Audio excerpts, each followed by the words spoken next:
وہ رات کیسی گزری یہ میں ہی جانتا ہوں۔ ذرا سی دیر کو آنکھ لگتی تو یوں لگتا جیسے میرے بدن پر کیڑے رینگ رہے ہیں۔ میں گھبرا کر اٹھ بیٹھتا، کھڑا ہو کر کپڑے جھاڑتا، کبھی کمر کھجاتا تو کبھی ٹانگیں۔ فرحت اور تحسین خالہ بے خبر سو رہی تھیں، ورنہ وہ دونوں میری حالت دیکھ کر ضرور پریشان ہو جاتی۔ حیرت کی بات ہے کہ مجھے خوف محسوس نہیں ہو رہا تھا۔ مطلب یہ کہ میں اس بات سے قطعی خوفزدہ نہیں تھا کہ وہ آواز کیسی تھی، یا یہ کہ اس جوڑے میں وہ کیڑے کہاں سے آ گئے۔ ظاہر ہے وہ جوڑا میں نے زمین میں دبایا تھا، مٹی میں 10 طرح کے کیڑے ہوں گے، رینگ کر وہ اس جوڑے کے اندر چلے گئے ہوں گے۔ وہ تو رات کا وقت نہ ہوتا، کسی کے دیکھ لینے کا خوف بھی نہ ہوتا، اور چین اتنا بڑا سکینڈل نہ بن گئی ہوتی تو میں یوں وہاں سے نہ بھاگتا۔ رات کو میری ادھر جانے کی ہمت نہیں ہوئی تھی، ورنہ میں وہ چین لے آتا۔ تمام رات میں اس چکر میں جاگا تھا کہ وہ چین جو میں نے چھپا کر رکھی تھی اس وقت مٹی کے ڈھیر پر ہی پڑی ہے، وہ کسی کے ہاتھ لگ جاتی تو جانے کیا ہو جاتا۔ مجھے یاد ہے ابھی آنگن میں لگے پیڑ پر چڑیوں نے اپنے پر ہی پھڑ پھڑائے ہوں گے کہ میں اٹھ کر بیٹھ گیا۔ پرندوں کی چہچہاٹ اور آذان کی آواز ساتھ ہی آئی تھی، مگر باہر اندھیرا پھیلا ہوا تھا۔ اس وقت میرا باہر نکلنا زیادہ خطرناک تھا۔ سبھی نماز کے لیے اٹھتے تھے، گویا ابھی مجھے کم از کم آدھے گھنٹے انتظار کرنا تھا۔ دادا جان تو مردان خانے ہی سے مسجد میں چلے جاتے تھے، مگر چچا اور بھائی وغیرہ اکثر گھر میں نماز پڑھتے تھے، اور باقی سب لوگ بھی۔ مجھے غسل خانوں سے پانی گرنے کی آوازیں آنے لگیں۔ اب میری آنکھوں میں سوئیاں سی چبھ رہی تھیں، رہ رہ کر آنکھوں میں پانی بھر آتا تھا، جمائیاں آ رہی تھیں اور میں بار بار سر جھٹک کر نیند کو بھگانے کی کوشش کر رہا تھا۔ میں جانتا تھا کہ نماز پڑھنے کے بعد سب لوگ تھوڑی تھوڑی دیر کو لیٹ جاتے تھے، اس لیے کہ دادا پورے آدھے گھنٹے بعد مسجد سے لوٹتے تھے، اور تبھی گھر میں زندگی دوڑتی تھی۔ صبح کاذب صبح صادق میں ڈھل جاتی تھی۔ اب مجھے بہت چوکنا رہنا تھا۔ تحسین خالہ ابھی تک نہیں اٹھی تھی۔ میں حیران تھا کہ اذان کی آواز نے ان کی نیند کیوں نہ توڑی۔ کئی بار سوچا کہ انہیں جگا دوں ورنہ ان کی نماز نکل جائے گی، مگر میرا اپنا دل نہیں چاہ رہا تھا کہ تحسین خالہ اٹھیں اور مجھے اس طرف جاتا دیکھیں، سو میں چپ چاپ پڑا رہا۔ جب گھر میں آہٹیں معدوم ہو گئیں، پانی گرنے کی آوازیں بند ہو گئیں اور دور دور تک سناٹا چھا گیا، تو میں نے سر اٹھا کر آخری بار تحسین خالہ اور فرحت کو دیکھا۔ فرحت کروٹ لیے ہوئے تھی مگر بے سود تھی۔ تحسین خالہ چت لیٹی تھی، ان کے لیٹنے کا انداز بڑا غیر فطری سا تھا۔ اس کا احساس مجھے آج ہوتا ہے۔ ان کا چہرہ بالکل زرد تھا، وہ بھی بے حس و حرکت تھی۔ میں رکے بغیر دبے پاؤں ان کے کمرے سے نکل آیا۔ آنگن سنسان پڑا تھا، میں نے سر گھما کر چاروں طرف دیکھا، وہاں کوئی نہیں تھا۔ اب چپ کے میں آگے بڑھا۔ مٹی کا گھروندہ ویسے ہی تھا، اوپر ہی میری گڑیا کا سرخ جوڑا پڑا تھا، اس کی تہیں کھلی ہوئی تھی، چین جوں کی توں موجود تھی، وہاں کوئی کیڑا نہیں تھا۔ میں نے آگے بڑھ کر چین کو مٹھی میں دبا لیا، گڑیا کا سرخ جوڑا پھر گروندے کی مٹی میں دبا دیا تاکہ فرحت، زین اور زینت کو احساس نہ ہو کہ اسے کھولا یا نکالا گیا ہے۔ میں پلٹنے ہی والا تھا کہ میری نگاہ چند قدم کے فاصلے پر پڑی۔ وہاں ننھے ننھے کیڑے کل بلا رہے تھے، وہ سب ایک جتھے کی شکل میں تھے، کسی چیز سے چپکے ہوئے۔ اب ہلکا ہلکا اجالا پھیل چکا تھا، مجھے خوف بھی محسوس نہیں ہو رہا تھا، اس لیے میں اس جتھے کے قریب بیٹھ گیا، اور تب میری آنکھیں حیرت سے پھٹی رہ گئیں۔ وہ سب چھوٹی چھوٹی مکڑیاں تھیں، سنہری رنگ کی، ان کے جسم پر باریک سونے کے تاروں جیسے بال تھے۔ سب سے زیادہ حیرت مجھے اس بات سے ہو رہی تھی کہ وہ سب چھوٹی چھوٹی مکڑیاں ایک بڑی اور مری ہوئی مکڑی میں سے نکل رہی تھیں۔ یوں لگتا تھا جیسے وہ بڑی مکڑی کچلی گئی ہے اور اس کے روئیں روئیں سے وہ ننھی ننھی مکڑیاں جنم لے رہی ہیں۔ مجھے یاد آیا کہ کل رات میں نے گڑیا کے جوڑے کے اندر انہی مکڑیوں کو کلبلاتے دیکھا تھا۔ شاید میں کچھ اور دیر تک وہاں بیٹھتا، مگر اسی وقت مجھے بیرونی دروازے پر دادا کی مخصوص کھنکار سنائی دی۔ یہ ان کا خاص طریقہ تھا۔ نماز کے بعد وہ جب بھی گھر میں داخل ہوتے، بجائے کسی کو آواز دینے کے اسی طرح کھنکارا کرتے تھے، اور یہی کھنکار سب کو کمروں سے باہر آنے کا سگنل دیتی تھی۔ میں جلدی سے اٹھ گیا، پھر گھبرا گیا۔ وہ چین میری مٹھی میں تھی، اسے کہیں چھپانا بے حد ضروری تھا۔ فی الحال تو میں نے اسے کرتے کی جیب میں ڈال لیا اور تیزی سے اٹھ کر تحسین خالہ کے کمرے کی طرف بڑھا، پھر وہاں سے اندر جانے کے بجائے اماں کے کمرے کی طرف پلٹ گیا۔ اماں جاگ نہیں تھی، زہرہ آپا اور عصمت آپا ناشتہ بنایا کرتی تھی، اس لیے وہ دونوں کمرے میں نہیں تھیں۔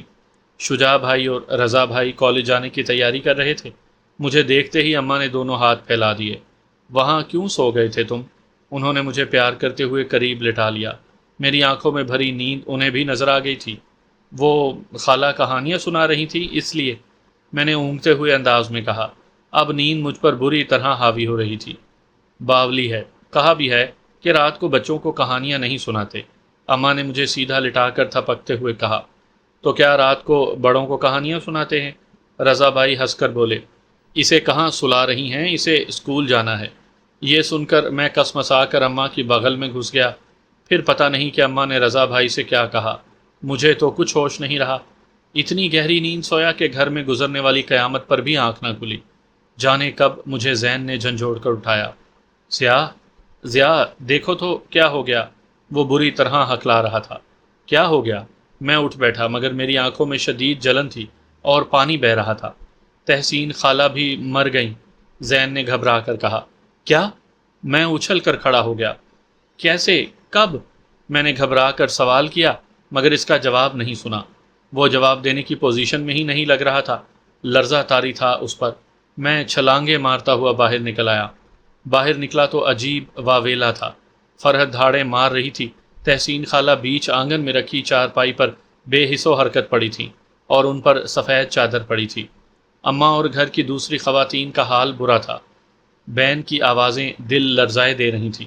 رضا بھائی اور شجاع بھائی کے سوا سب مرد موجود تھے۔ شاید سبھی کو اطلاع ہو گئی تھی اور وہ سب آ گئے تھے۔ دادا نڈھال تھے، جبکہ دادی ویسی ہی مطمئن تھی۔ میں حسب عادت سب کے درمیان سے ہوتا ہوا تحسین خالہ کے قریب پہنچا۔ اس لمحے چادر کا کونا ہوا سے اڑا اور میں ان کا چہرہ دیکھ کر دنگ رہ گیا۔ ان کا چہرہ بالکل نیلا تھا۔ اماں نے اسی وقت لپک کر چادر ٹھیک کر دی اور پاس ہی روتی ہوئی فرحت کو خود سے لپٹا لیا۔ وہ ہم دونوں کو کمرے میں لے گئیں، ہمیں پیار کرنے لگیں۔ خود ان کی آنکھوں سے آنسو بہہ رہے تھے۔ مجھے بھی رونا آ گیا تھا، مگر اماں کو اور فرحت کو یوں روتا دیکھ کر اپنا رونا بھول کر ان دونوں کو تسلیاں دینے لگا۔ اماں فرحت کو میرے حوالے کر کے خود باہر چلی گئیں۔ باہر جا کر انہوں نے زہرا آپا کو بھی ہمارے پاس بھیج دیا، شاید اس لیے کہ وہ ہمیں سنبھالیں، مگر انہیں تو خود مجھے سنبھالنا پڑا۔ ان کی ہچکیاں بندھی ہوئی تھیں۔ وہ فرحت کو گود میں لیے رو رہی تھیں۔ زہرا آپا، کیا ہوا تھا خالہ کو؟ میں نے ان کے آنسو پہنچتے ہوئے پوچھا۔ پتہ نہیں، ہمیں تو فرحت نے آ کر بتایا کہ وہ اٹھ نہیں رہی۔ اماں نے جا کر دیکھا تو شاید انہیں سانپ نے ڈس لیا۔ سانپ نے؟ میں حیران رہ گیا۔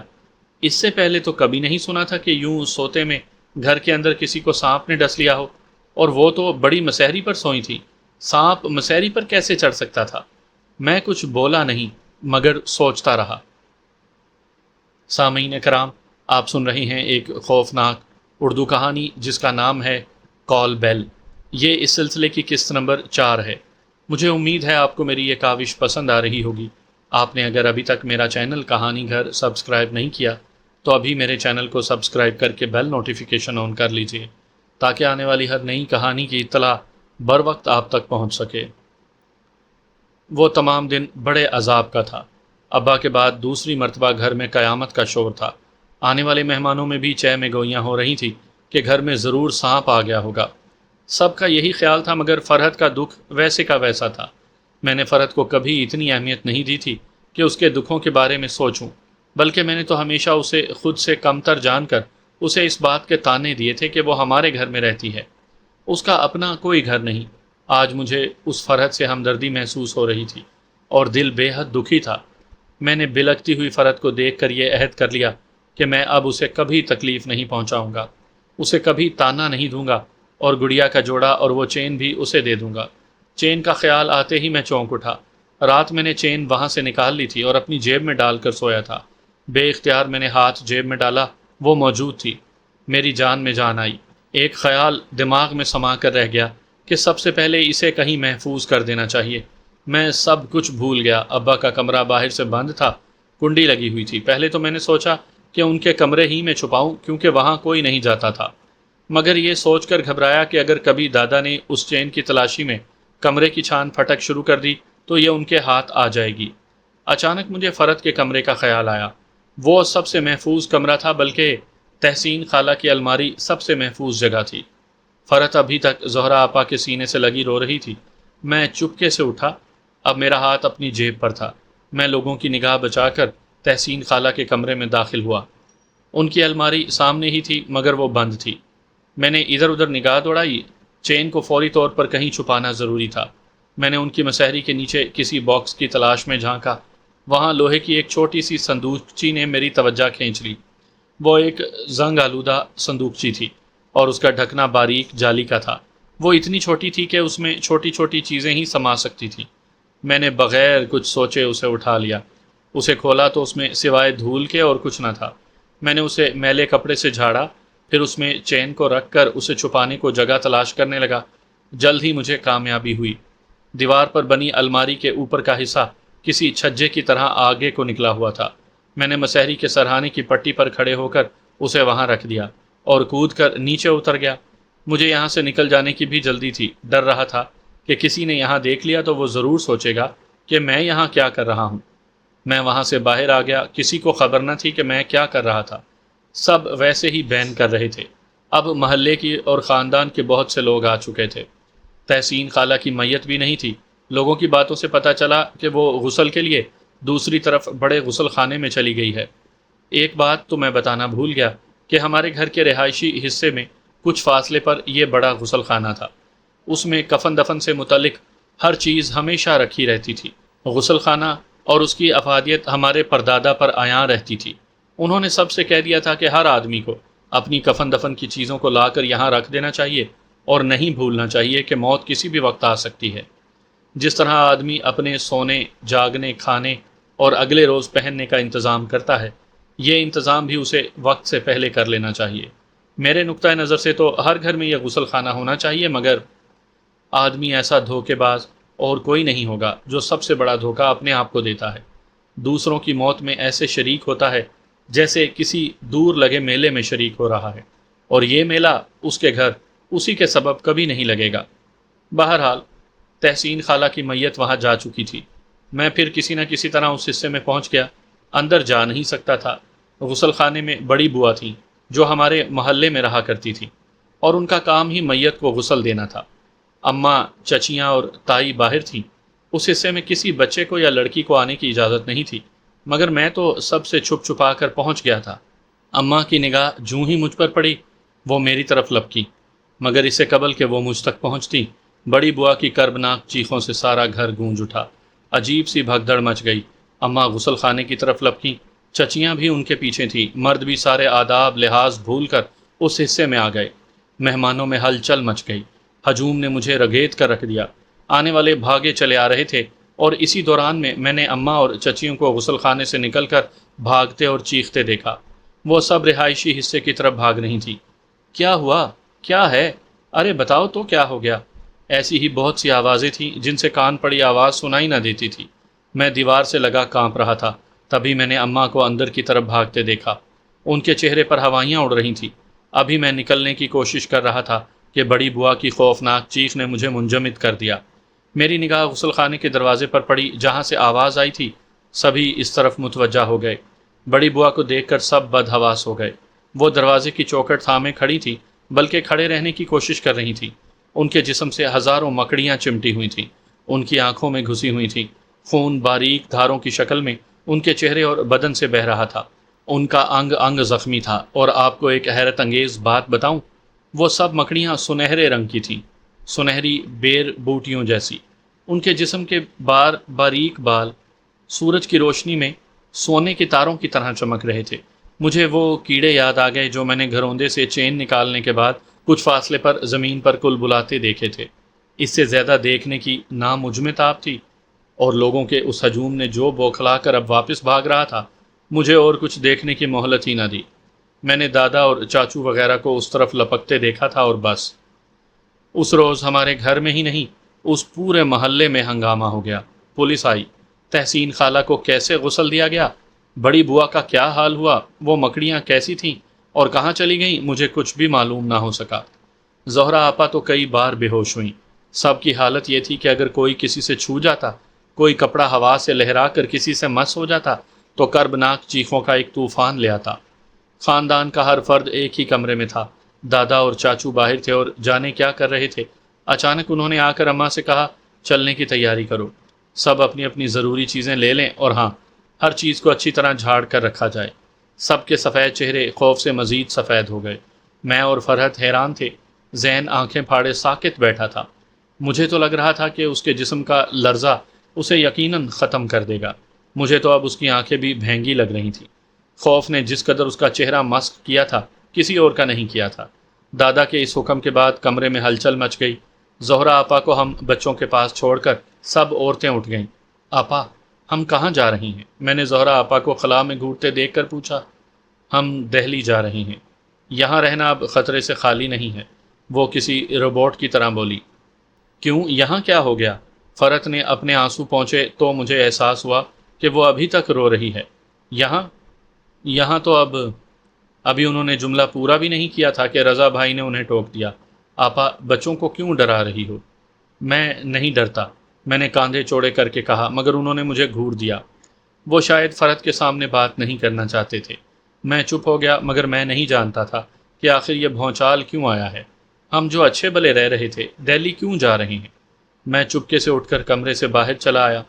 میں دیکھنا چاہتا تھا کہ تحسین خالہ اور بڑی بوا کا کیا ہوا۔ میں لوگوں کی نگاہیں بچا کر اس حصے میں نیچے گیا جہاں غسل خانہ تھا۔ وہاں عجیب سی ویرانی پھیلی ہوئی تھی۔ پتہ نہیں دادا اور چاچو وغیرہ کہاں تھے۔ میں چپکے چپکے آگے بڑھا۔ اس غسل خانے میں روشن دانوں سے آنے والی دھوپ اور روشنی میں مجھے ہر چیز واضح نظر آ رہی تھی۔ تحسین خالہ کا چہرہ گلابی تھا، حالانکہ اب سے پہلے میں نے ان کے چہرے کو بالکل نیلا دیکھا تھا۔ وہاں کچھ بھی نہیں تھا سوائے تحسین خالہ کے ساکت جسم کے۔ اچانک مجھے لگا جیسے اس طرف کوئی آ رہا ہو۔ اب باہر نکلنے کا خطرہ مول لینا ٹھیک نہیں تھا۔ اگر آنے والے دادا یا چاچو ہوتے تو یقیناً میری کھال ادھیڑ دیتے۔ میں لپک کر اس لکڑی کے تخت کے پیچھے ہو گیا جو وہاں دیوار کے ساتھ کھڑا تھا۔ یہ تختہ بھی بالکل ویسا ہی تھا جیسا تختہ اس وقت تحسین آپا کو لٹانے کے لیے استعمال کیا گیا تھا۔ میرے چھپتے ہی دادا وغیرہ غسل خانے کے قریب پہنچ گئے۔ وہ لوگ اندر نہیں آئے۔ ان لوگوں کی باتیں کرنے کی آواز مجھے صاف سنائی دے رہی تھی۔ دادا کہہ رہے تھے، وہاب دیکھو، ایمبولنس آتی ہوگی، تم بڑی بوا کو لے جانا۔ گھر کی کسی عورت کا ساتھ جانا مشکل لگتا ہے۔ وہ سب خوف زدہ ہیں۔ تحسین کے غسل کے لیے بھی اماں کو بلوایا ہے۔ مجھے یقین ہے کہ اگر وہ ٹھیک ہوئیں اور آ گئیں تو شاید میت کو ہسپتال بھیجنے کی ضرورت بھی نہ محسوس ہو۔ پھر وہاں بہت سے لوگوں کی باتیں کرنے کی آوازیں آنے لگیں۔ کوئی کسی سے پوچھ رہا تھا آخر یہ مکڑیاں تھیں کیسی؟ اب سے پہلے علاقے میں ایسی مکڑیاں نہیں دیکھی گئیں۔ ہمارا گھر تو بالکل کنارے پر ہے، آگے خودرو جھاڑیوں اور سرکنڈوں کا پورا جنگل ہے۔ دنیا بھر کے کیڑے وہاں ہوتے ہیں، مگر بڑی زہریلی ہیں۔ بڑی بوا کو جو خون کی الٹیاں ہوئی ہیں وہ تک نیلی تھیں۔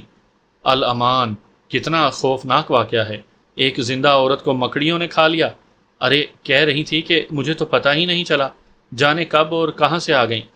نہیں میاں، مجھے تو بتایا انہوں نے راستے میں کہ تحسین کے غسل کے دوران اس کے پیٹ سے ایک مکڑی چمٹی ہوئی تھی۔ انہوں نے پہلے ہاتھ سے اسے جھٹکنا چاہا، جب وہ ہلی بھی نہیں تو پانی بہا کر ہٹانے کی کوشش کی، تب احساس ہوا کہ اس کی باریک باریک ٹانگیں تحسین کے جسم میں پیوست ہیں۔ انہوں نے وہاں پڑی ایک لکڑی سے اسے وہیں مسل دیا اور پھر اسے غسل دینے لگیں، مگر اچانک انہیں لگا جیسے ان کی پشت پر آگ کے شعلے لپک رہے ہیں۔ وہ بل بلا کر کھڑی ہو گئیں۔ ہاتھ پاؤں چلائے تو کچھ مکڑیاں ان کے ہاتھوں سے چپک گئیں۔ پھر دیکھتے ہی دیکھتے پورے بدن پر ہزاروں مکڑیاں چمٹ گئیں اور ان کا گوشت بھنبوڑ ڈالا۔ بہت مشکل ہے کہ وہ بچیں۔ بولنے والے دادا تھے، اسی لیے یقین نہ کرنے کا سوال ہی پیدا نہیں ہوتا تھا۔ میں یہ سارا قصہ سن کر کانپ کر رہ گیا۔ لگا جیسے میری پشت پر بھی مکڑی رینگ رہی ہے۔ بے اختیار بلک کر وہاں سے نکل پڑا۔ میرا نکلنا تھا کہ سب بھونچکا رہ گئے۔ دادا نے لپک کر میرا بازو پکڑا۔ کہاں تھا تو؟ کیا کر رہا تھا؟ وہ دھاڑے۔ باقی لوگ دم بخود کھڑے مجھے دیکھ رہے تھے۔ اچانک دادا کو محسوس ہوا کہ میں بار بار کمر کی طرف ہاتھ لے جا کر کچھ جھاڑنے کی کوشش کر رہا ہوں۔ انہوں نے لمحہ بھر کی دیر کیے بغیر میرا کرتا اتار کر دور پھینکا، پھر مجھے گھسیٹتے ہوئے اندرونی حصے کی طرف لے چلے۔ اس سے قبل انہوں نے اطمینان کر لیا تھا کہ میرے جسم پر یا کپڑوں پر کوئی مکڑی تو نہیں۔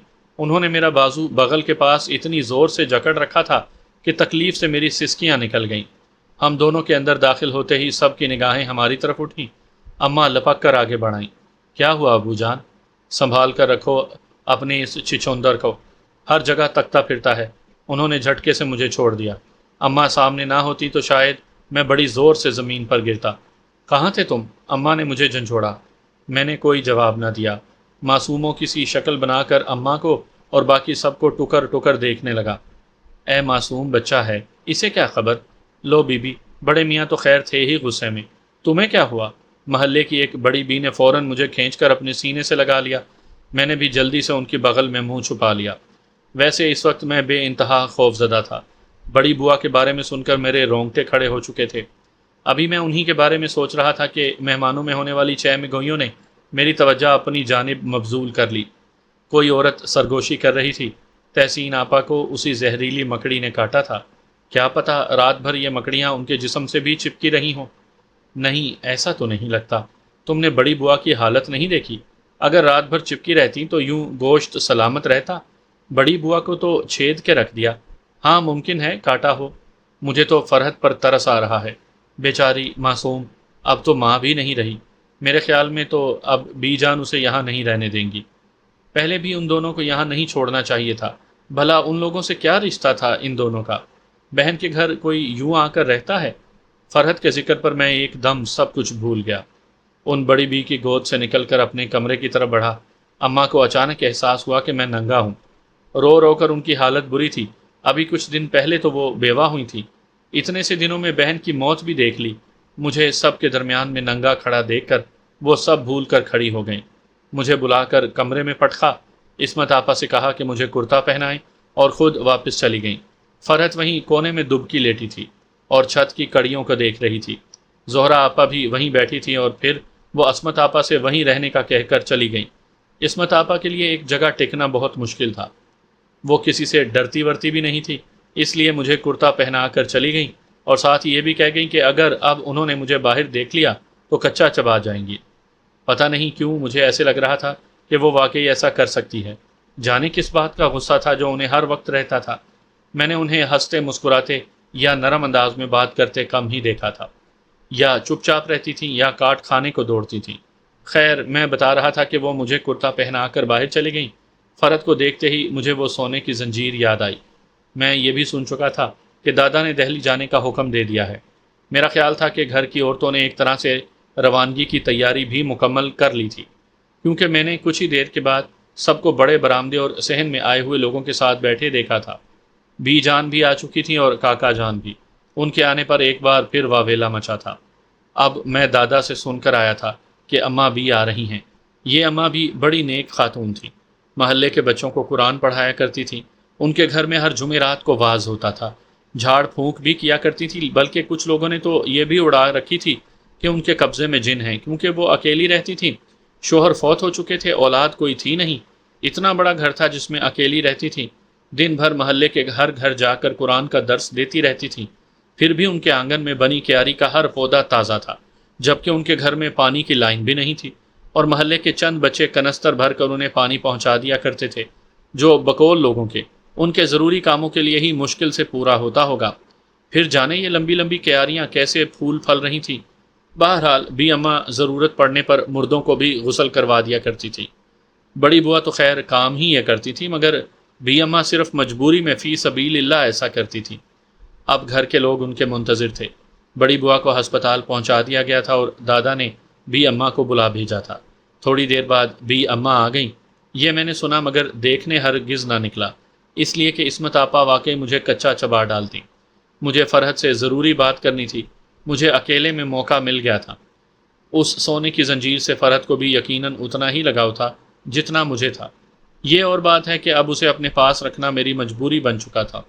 میں نے فرحت کو قریب بلا کر پوچھا، فرحت، ہم دہلی جا رہے ہیں، کیا تم بھی ہمارے ساتھ جاؤ گی؟ پتہ نہیں، اس نے اپنی بھیگی پلکیں جھپکا کر جواب دیا۔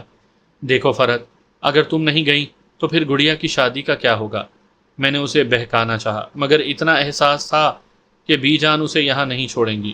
وہ تو ابا نے جانے کیا کہہ سن رکھا تھا کہ ان دونوں ہی کو روکے رکھا تھا۔ پھر دادا نرم دل کے تھے، ان کی محرومی کو محسوس کرتے تھے، مگر دادی کو فرحت یا تحسین خالہ ایک آنکھ نہیں بھاتی تھی، اور اس وجہ سے مجھے ڈر تھا کہ فرحت کو بی جان لے جائیں گی۔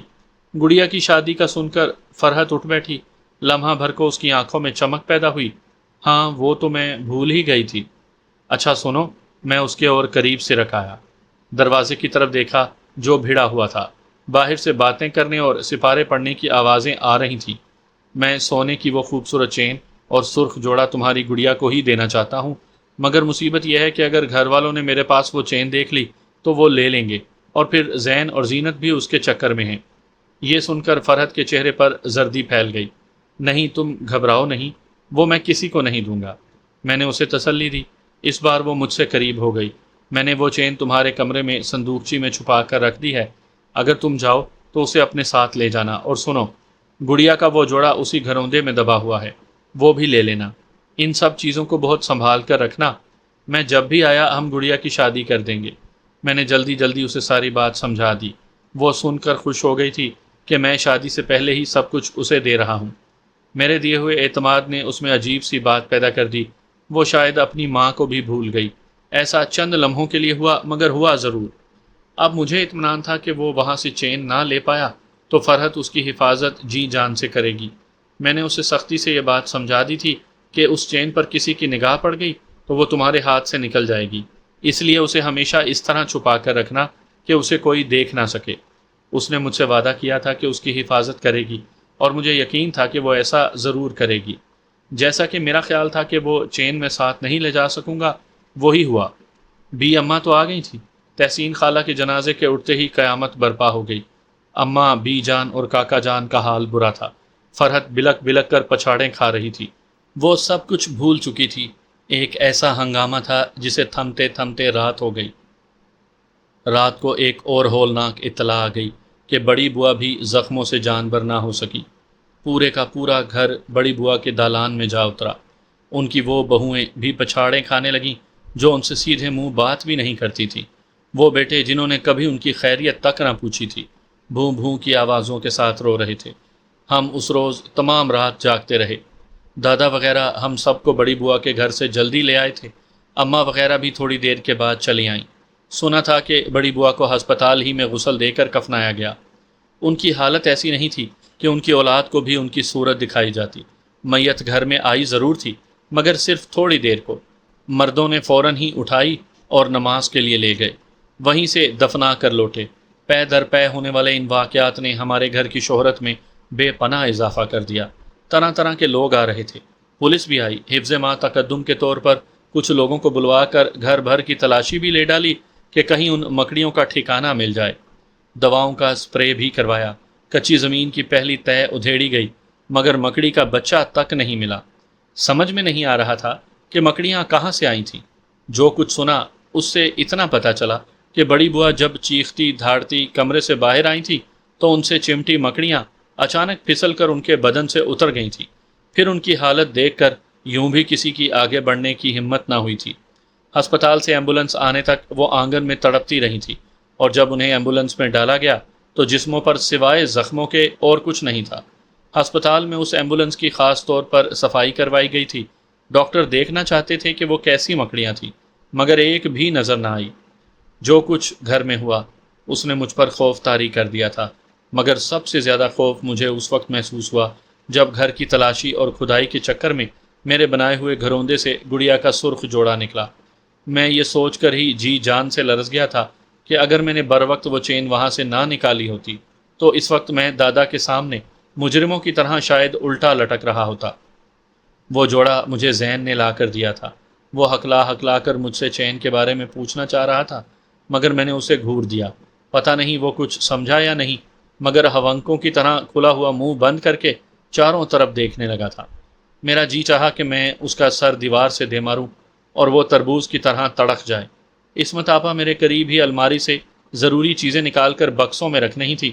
انہیں اگر بھنک بھی پڑ جاتی تو جانے کیا ہوتا۔